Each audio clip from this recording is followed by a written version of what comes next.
मर्त्यलोक भवसागर नहीं है। संसार 3 गुणों के सम्मिश्रण से बना है, इसलिए इसमें निवास करने वाले प्राणी भी 3 प्रकार की प्रकृति के देखे जाते हैं। बेशक संसार में अंधकार की अपेक्षा प्रकाश अधिक है, बुराई से भलाई अधिक है, पाप से पुण्य अधिक है, फिर भी तम तत्व की इतनी न्यूनता नहीं है कि उसकी सहसा उपेक्षा की जा सके। पाश्चात्य देशों से भौतिकवाद की जो प्रचंड हवाएं चली है, उसने इस शताब्दी में तमोगुण को और भी अधिक बढ़ा दिया है। सात्विक विचार और कार्य मृदुल, सुंदर एवं हल्के होते हैं। उनका बाहुल्य सुख, शांति की स्वाभाविक स्थिति उत्पन्न करता है। इसलिए यदि संसार में सतोगुण बढ़े, अधिक रहे, तो इसमें कोई अस्वाभाविकता, कटुता और कठिनाई नहीं होती। आनंद कितना ही बढ़ जाए, उससे मनुष्य उबता नहीं, किंतु दुख, कष्ट और विघ्नों से मनुष्य थोड़े में ही घबरा जाता है। तामसिक कार्य बड़े कटु कठोर के चित्त में भी विक्षोभ पैदा करता है। अस्वाभाविक स्थिति थोड़ी होने पर भी असह्य प्रतीत होती है। यूं तो सदा से ही तमोगुण, पाप, अकर्म, दुर्व्यवहार संसार में मौजूद है, परंतु वर्तमान समय में उसकी वृद्धि और भी अधिक हो गई है। यह अधिकता अपनी कठोरता, भयंकरता और अस्वाभाविकता के कारण बहुत ही असह्य एवं शोक उत्पन्न करने वाली प्रतीत होती है। ऐसी स्थिति में ऐसा लगता है मानो धर्म का नाश हो गया है और चारों ओर अधर्म ही अधर्म का शासन स्थापित हो गया है। परिस्थिति को बढ़ा चढ़ाकर, नमक मिर्च लगाकर कहने की आदत मनुष्य जाति में बहुत पुरानी है। शेर को सवा शेर कहने और अनुभव करने की वृत्ति मनुष्य स्वभाव में रहती है। उससे प्रेरित होकर लोगों में पाप अधिक है। कोई कोई भावुक गणितज्ञ तो यहाँ तक घोषित करते हैं कि संसार में पाप 90%, पुण्य 7.5% और सत्य 2.5% वर्तमान है।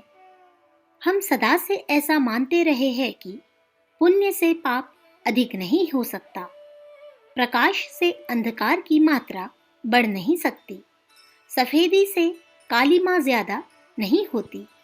बेशक पाप की भावनाएं आज दुनिया में अधिक है, तो भी वे इतनी नहीं है कि पुण्य से बढ़ी चढ़ी हो। आज क्या ऐसी स्थिति कभी भी नहीं आ सकती। जिस दिन इस पृथ्वी पर धर्म से अधर्म बढ़ जाएगा, उस दिन वह मनुष्यों के रहने योग्य न रहेगी। कोई मानव प्राणी इस भूतल पर अवतीर्ण होना और रहना पसंद न करेगा। पुण्य में ही रस है, रस ही परमात्मा है। जब यह संसार नीरस हो जाए, जीवन के प्रति कोई दिलचस्पी न रहे, संसार में प्रिय वस्तुओं का अभाव हो जाए, तब यह कहा जा सकता है कि संसार पापमय हो गया है। परंतु ऐसा आज तो क्या, शायद कभी भी न हो सकेगा। परमात्मा ने सृष्टि की रचना इस प्रकार की है कि इसमें पुण्य ही सदा अधिक रहेगा। आनंद का जहाँ कहीं भी दिग्दर्शन होता है, वहाँ भलाई की अधिकता है।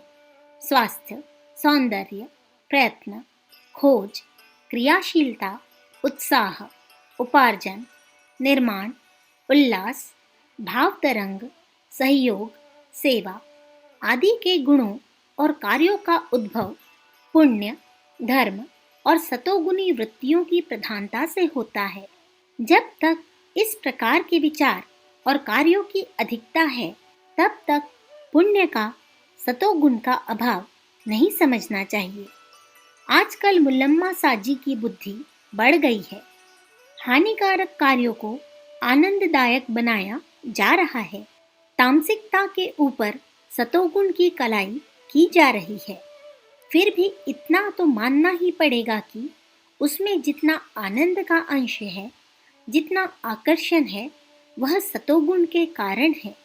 तमोगुण के पाप के चिन्ह हैं आलस्य, प्रमाद, अकर्मण्यता, गंदगी, कुरूपता, निराशा, दुर्बलता, जड़ता, अज्ञान, हिंसा, कठोरता, निष्ठुरता, पेटूपन आदि। हम देखते हैं कि संसार में आलस्य से कर्म अधिक है, निष्ठुरता से दया, पेटूपन से सहयोग, जड़ता से सतर्कता, गंदगी से सफाई, कुरूपता से सौंदर्य, निराशा से आशा, दुर्बलता से सशक्तता, अज्ञान से विवेक, अविश्वास से विश्वास, द्वेष से प्रेम, कठोरता से मधुरता अधिक है। ऐसी दशा में नहीं कहा जा सकता कि संसार में पाप की प्रभुता और अधर्म का शासन है।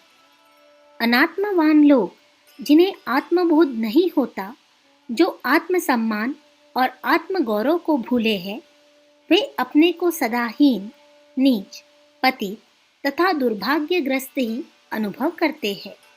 अपनी सभी बातें उन्हें निकृष्ट, तुच्छ प्रतीत होती है।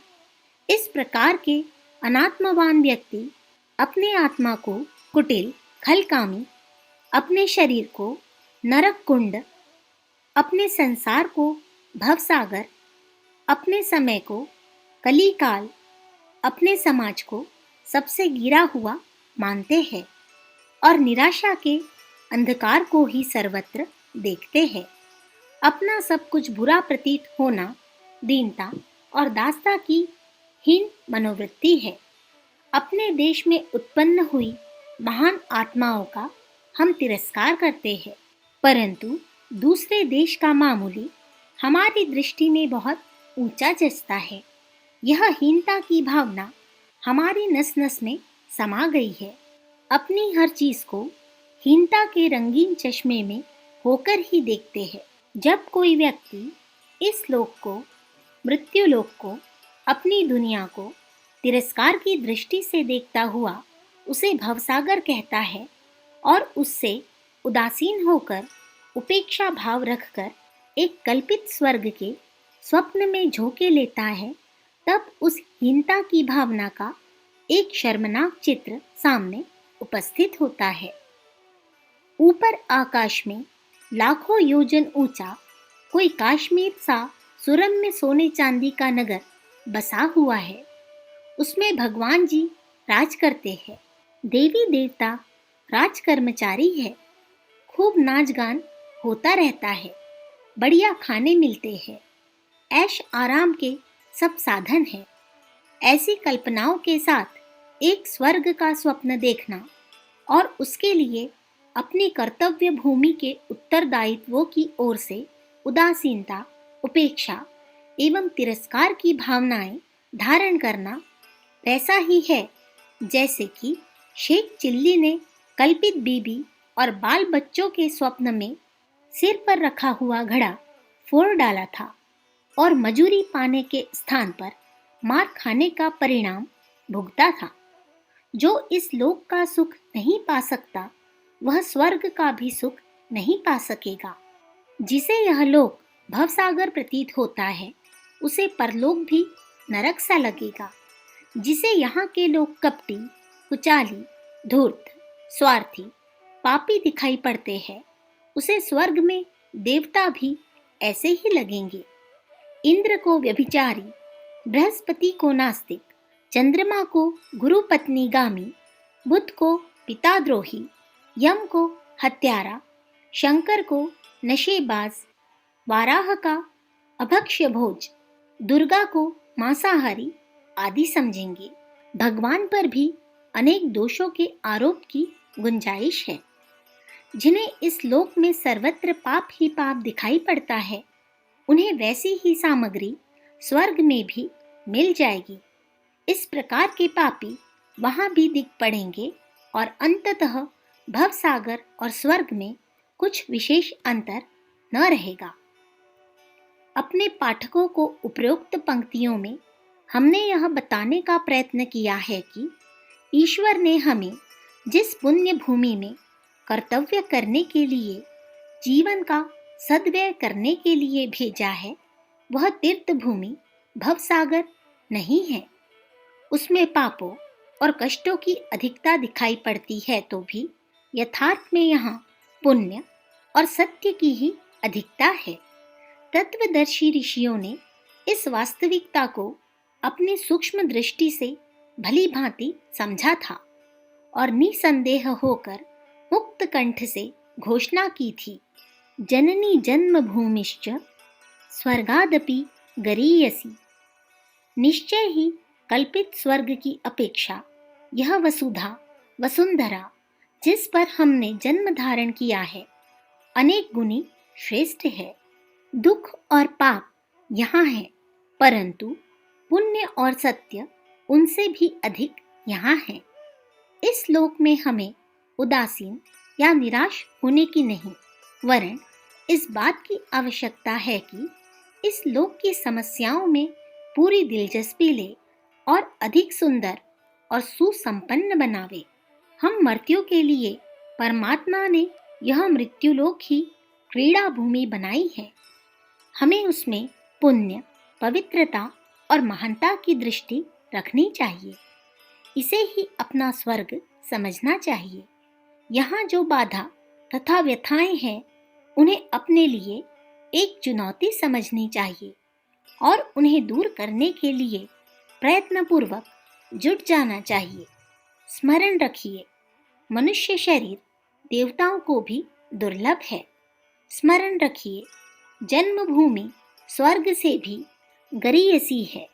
काल्पनिक स्वर्ग स्वप्न में विचरण करने की अपेक्षा यह अच्छा है कि आप इस पुण्य भूमि में आध्यात्मिकता का सात्विक आनंद उपलब्ध करें और सत्कर्मों द्वारा आजीवन को धन्य बताते हुए परम पद प्राप्त करें। अखंड ज्योति, अप्रैल सन 1944, पृष्ठ संख्या 6। विचार क्रांति दूत YouTube चैनल को सब्सक्राइब करें एवं अगले वीडियोस प्राप्त करने के लिए बेल आइकन दबाएं। धन्यवाद।